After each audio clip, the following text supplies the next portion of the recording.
Come with me to make my own watercolor palette.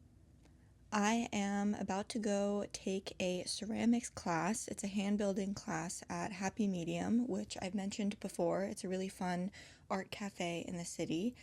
I have never taken a ceramics class before. I have no experience with ceramics aside from like painting things that have already been created.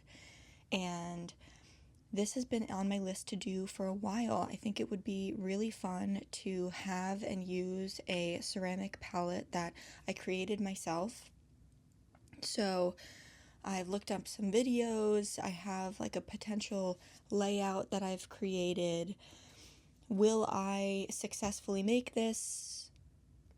Who knows? I hope so, but I have no idea if it's like really feasible for me to do as someone who, again, has no experience. But I think no matter what, this is going to be such a fun experience, and we'll see how it goes.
I'm back. That was so fun. I'm so glad that I tried that. This, like I said before, was my first ceramics class, so I am so happy that I had this with me. It made things a lot easier to have thought out some of that stuff in advance.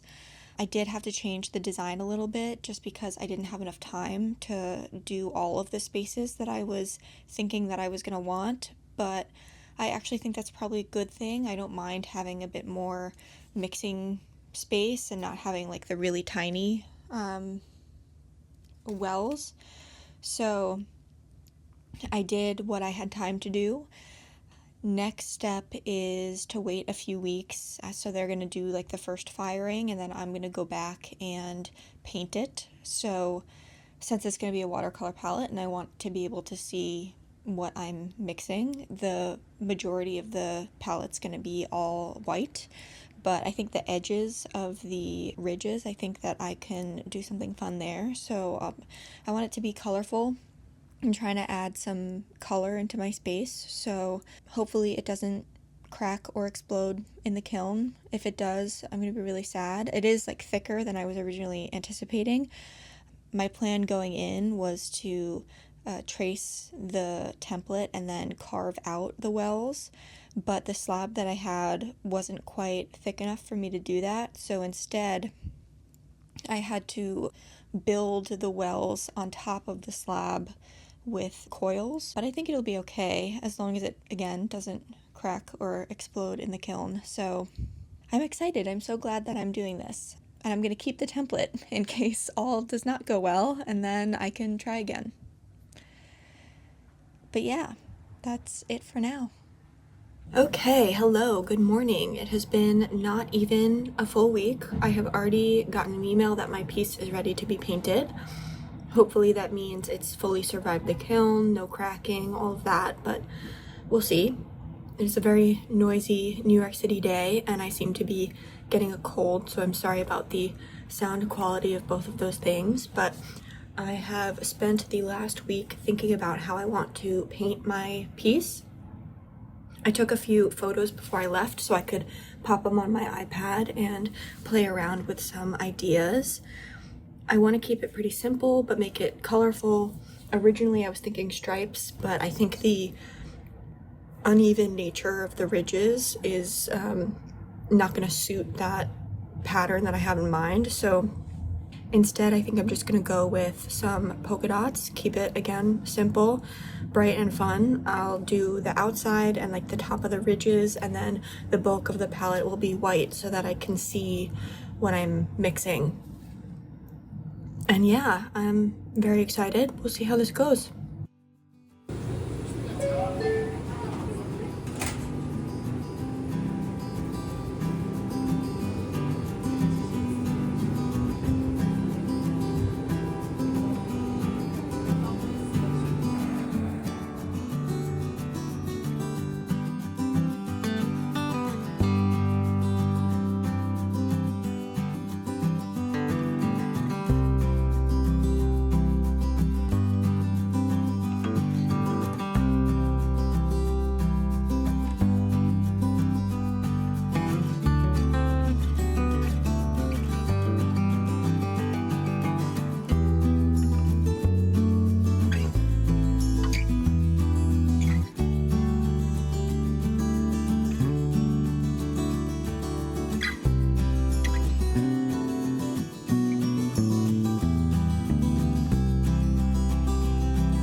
I'm back.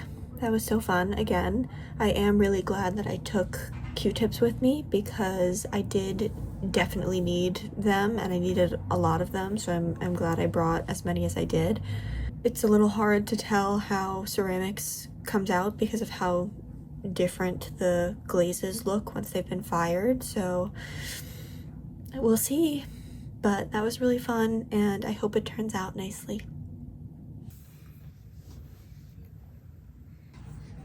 Okay, here she is. I am so thrilled with how she came out, especially for a first attempt at ceramics. It turned out honestly way better than I thought it would. I learned a ton in this process, both in terms of how to work with the clay and also what I'm looking for in a palette like this. I would say there are two things that I would change if I could, or that I'd be more aware of for next time. The first is that I ran out of time during the actual hand building class, and I do wish that I had been able to like neaten out the edges and smooth out the bottom of the wells a little bit more. But because I ran out of time, I actually ended up making less wells than I had originally planned on my stencil. And that turned out to be a good thing because I'm mostly using this for mixing, or if I need like a one-off color that's not in my normal palette. And so having the bigger mixing space is actually not a bad thing. The other thing is that I really wish I had done a white coat of glaze before the polka dots. I had asked one of the people who work there if I should do a white layer, and she said it should be fine without it. And it is, but it's definitely a yellowish cream and not as light as I would have ideally wanted. I just misunderstood what she meant, and I thought it would fire lighter than it did. Now that I've painted with it, I'm less worried about it because it wasn't a problem in terms of color mixing, but it's just a different tone than anything else that I own, and also the paper that I use, so it just looks very yellow when they're together, and it's not my favorite, but even so, I love it. I love the shape of it. I love the polka dots. I've loved using it for painting so far, and every time I notice it on my desk, it makes me really happy. So I would totally say this was worth it. It was such a fun experiment. It was such a fun journey. And if you are someone who paints and you're interested in trying to make your own palette, I would absolutely recommend the entire experience. And yeah, if you have ceramics knowledge and have any suggestions or corrections for next time, let me know in the comments. I don't know what I'd be making next, but I would totally go back to make something else. If you have made your own watercolor palette before, I'd love to hear how that turned out for you. Or if you're thinking about making your own, I'd love to hear sort of what direction you think you're going to go in. If you enjoyed the video, please don't forget to leave a like or consider subscribing if you want to see more from me. And yeah, thank you so much for watching, and I will see you in the next one.